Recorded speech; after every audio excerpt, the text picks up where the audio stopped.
Olá, mulheres! Estou aqui após um tempo para compartilhar um pouco da palavra de Deus com vocês. E hoje eu quero compartilhar um tema com vocês muito difícil, que é sobre a submissão. A submissão como um ato de amor ao nosso Deus. No livro de Tito, capítulo 2, dos versos 3 ao 5, nós podemos ver que o apóstolo Paulo escreve para o jovem pastor Tito sobre as características que deveria existir em uma mulher que ama a Deus, em uma mulher piedosa. E uma dessas características é que elas deveriam ser submissas aos seus maridos. Sabemos que é um tema polêmico, mas gostaria de acalmar os seus corações, entendendo que a palavra de Deus ela tem a resposta para as nossas vidas. O nosso Deus não é um Deus de confusão. Então vamos começar logo entendendo o que significa esta palavra submissão. Na língua em que a Bíblia foi escrita, esse termo corresponde a um termo militar.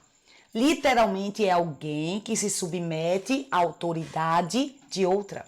E quando nós trazemos isso para o casamento, para a família, a mulher, ela deve sim estar sob a autoridade e a liderança do seu marido. No livro de Efésios, capítulo 5, verso 22, fala que vós mulheres estejam sujeitas aos vossos maridos como ao Senhor. E o que esse texto quer nos falar é que a nossa submissão aos nossos maridos deve ser primeiramente como ao nosso Deus. A submissão não deve ser algo imposto a nós, mas deve ser algo doado. Nós devemos doar de uma forma alegre a nossa submissão aos nossos maridos como ao Senhor. E aí o texto ele dá continuidade. No verso 23 fala assim: o marido é o cabeça da mulher. E esse termo cabeça literalmente é o homem tem autoridade sobre a sua família, sobre a sua esposa. No verso 23 diz que o marido é o cabeça da mulher. E esse termo cabeça literalmente está se referindo à autoridade que Deus estabeleceu ao homem, que Deus deu ao homem sobre a sua esposa, sobre sua família. E ele conclui dizendo assim: como Cristo é o cabeça da igreja. A nossa submissão aos nossos maridos deve ser como ao Senhor. Ou seja, eu devo me submeter ao meu marido, portanto que aquilo que ele está me pedindo não seja pecado, porque acima do meu marido está o meu Deus. Nós podemos também ver que essa questão de papéis no relacionamento, tanto a submissão bíblica que Deus pede às mulheres, como a liderança sacrificial que Deus pede aos homens, se fundamenta no nosso próprio Deus. Nós podemos ver isso lá no livro de 2 Coríntios, capítulo 11, verso 3, que diz o seguinte: mas quero que saibais que Cristo é o cabeça de todo homem, e o homem a cabeça da mulher, e Deus a cabeça de Cristo. Como eu falei, esse termo cabeça se refere à autoridade. E nós podemos ver aqui que na Santa Trindade, no relacionamento trino do nosso Deus, fala aqui que Deus é o cabeça do nosso Cristo. E eu gostaria até de pensar com vocês, o nosso Cristo não é menos Deus do que o nosso Deus Pai. Nós podemos ver que isso são os papéis, é algo que existe no nosso Deus e Ele escolheu compartilhar com nós humanos para que tudo acontecesse de uma forma harmoniosa, de uma forma que agrade a Ele. Sabemos que com a entrada do pecado no mundo, muitas compreensões erradas têm surgido dentro do povo de Deus. Eu elenquei duas questões muito comuns. A primeira é que a submissão hoje é submissão mútua. Submissão aí, nessa perspectiva, foi algo cultural. Queridas, eu quero falar para vocês que a palavra de Deus é clara quando ela diz que a mulher, ela deve submissão ao seu marido. Foi Deus que instituiu as autoridades e é para o nosso bem. É para a glória dele e para o nosso bem. No livro de Efésios, capítulo 5, verso 21, fala assim: sujeitando-vos uns aos outros no temor de Deus.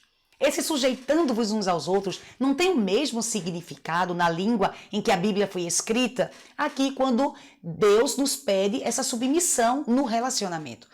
Essa submissão que ele pede aqui, essa sujeição de uns aos outros, ele está se referindo ao serviço ao outro. Então, como é que a esposa irá servir ao seu marido no relacionamento? Ela irá oferecer a sua submissão bíblica como ao Senhor. Como é que esse marido irá servir a sua esposa? Com a sua liderança sacrificial, como Cristo lidera a sua igreja. A segunda questão, muito comum também, é lá no livro de 1 Pedro, capítulo 3, quando o apóstolo Pedro fala que a mulher que é casada com um homem descrente, ela não deve ganhá-lo com palavras, mas com seu testemunho.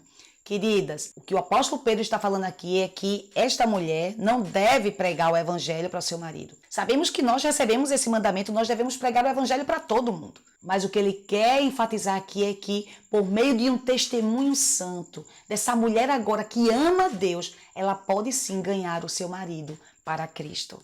Nós devemos também ter cuidado, principalmente quando nossos maridos são cristãos, para não sermos coniventes com seus pecados.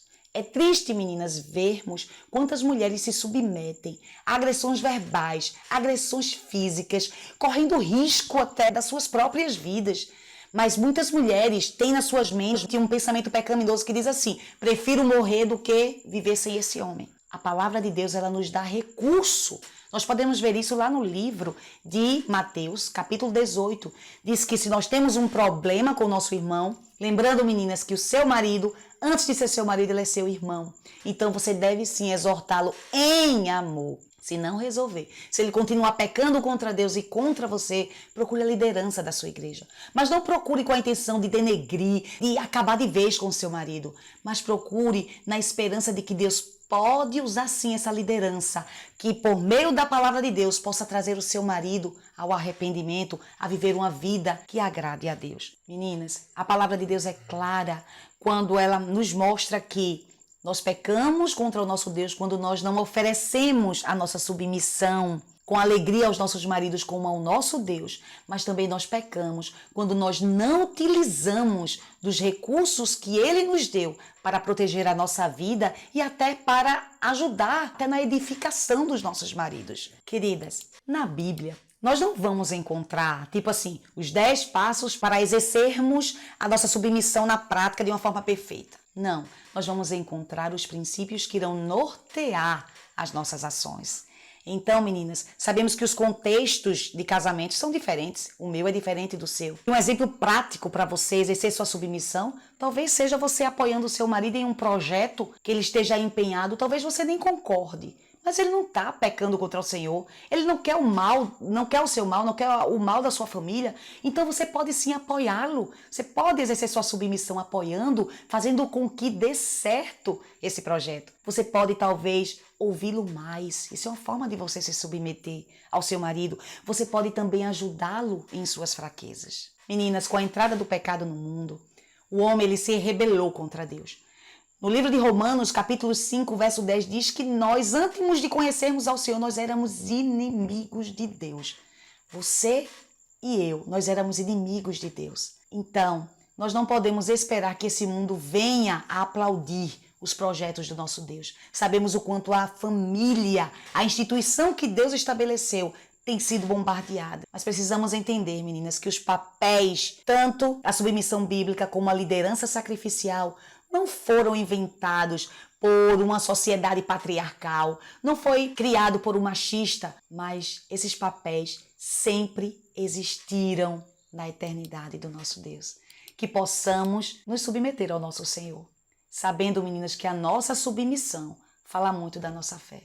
Devemos entender que foi Deus quem nos criou, Ele instituiu o casamento e foi Ele quem estabeleceu esses papéis para que tudo funcionasse de uma forma harmoniosa para a glória dele e para o nosso bem. Que Deus nos abençoe.